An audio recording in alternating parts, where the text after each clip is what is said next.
नमस्कार दोस्तों, स्वागत है आप सबका हमारे चैनल में जिसका नाम है सट्टा है शेयर बाजार। आज का जो हमारा टॉपिक है उसका नाम है आरएसआई। ये एक इंडिकेटर है और आज हम डिस्कस करेंगे क्या होता है ये इंडिकेटर, क्या इसकी कैलकुलेशन रहती है और कैसे इसे इंटरप्रेट करते हैं। तो चलिए स्टार्ट करते हैं। और जो भी वीडियो को पहली बार देख रहे हैं, वीडियो अगर आपको पसंद आए तो वीडियो को लाइक कीजिएगा और चैनल को शेयर और सब्सक्राइब जरूर कीजिएगा। तो चलिए स्टार्ट करते हैं। हमारा टॉपिक है वो है आरएसआई। आरएसआई की सबसे पहले डेफिनेशन समझते हैं।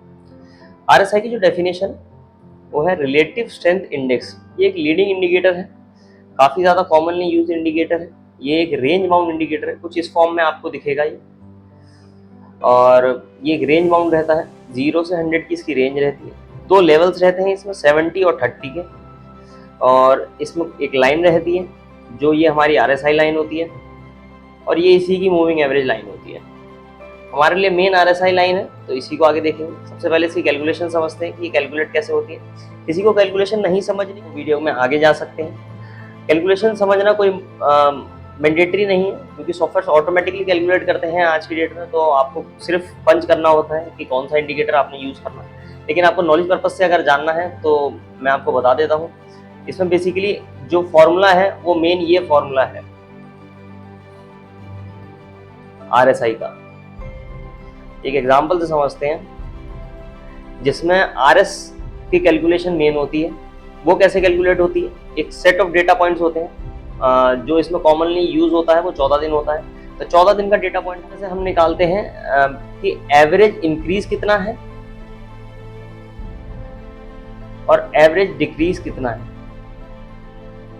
जब इन दोनों को निकालते हैं तो इन दोनों को डिवाइड करते हैं और जो हमारे पास वैल्यू आती है वो आरएस वैल्यू होती है। उसको हम इस फॉर्मूला में पुट करते हैं और जैसे जैसे हम आगे बढ़ते जाते हैं डे में, वैसे वैसे ये बेसिकली ये 1 से 14 दिन का डेटा है। तो अगर हम 15वें दिन पे देखेंगे तो 2 से 14 दिन का डेटा हम देखेंगे। तो ऐसे हमारे पास कैलकुलेशन आती है। अगर आप कैलकुलेशन समझना चाहते हैं तो इसको रोक के पढ़ सकते हैं, वैसे कोई नीड नहीं है।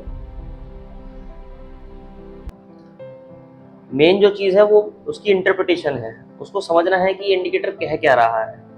देखिए, मैंने आपको बताया रेंज बाउंड का इंडिकेटर है, 0 से 100 की रेंज होती है। इसमें दो लेवल्स होते हैं, 70 और 30।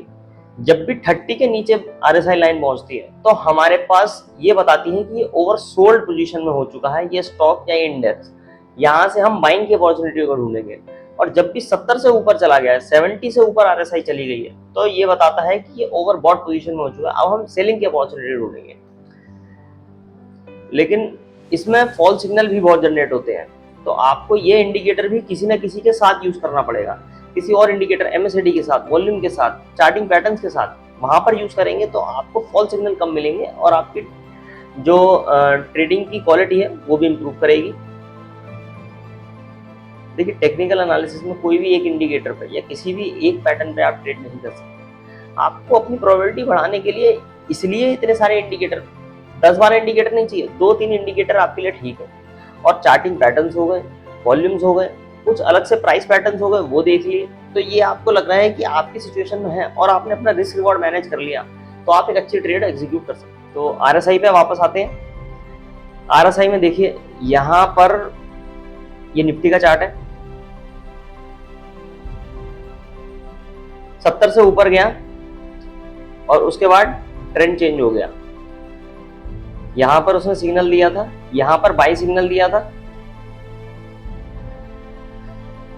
और इसके बाद अप थी, ये नीचे गई थी। ये हमारे ट्रम्प टैरिफ साफ के चक्कर में हुआ था, नहीं तो मार्केट का ट्रेंड अप ही था। और आरएसआई ने भी यही कहा था। यहाँ पर फॉल सिग्नल भी जनरेट होते हैं, देख रहे हैं आप कि यहाँ पर इन्होंने बता दिया जी यहाँ से शॉर्ट कर दो, लेकिन मार्केट फिर ऊपर चली गई। यहाँ पर ये बता रहे हैं शॉर्ट कर दो, लेकिन फिर मार्केट ऊपर चली गई। तो ऐसे आपको फॉल सिग्नल भी जनरेट होते हैं। आप अदर इंडिकेटर के साथ यूज करते हैं तो आपको ये पैटर्न्स कॉमनली मिल जाते हैं कि हाँ, यहाँ पर सारे इंडिकेटर्स आपको एक ही चीज इंडिकेट कर रहे हैं।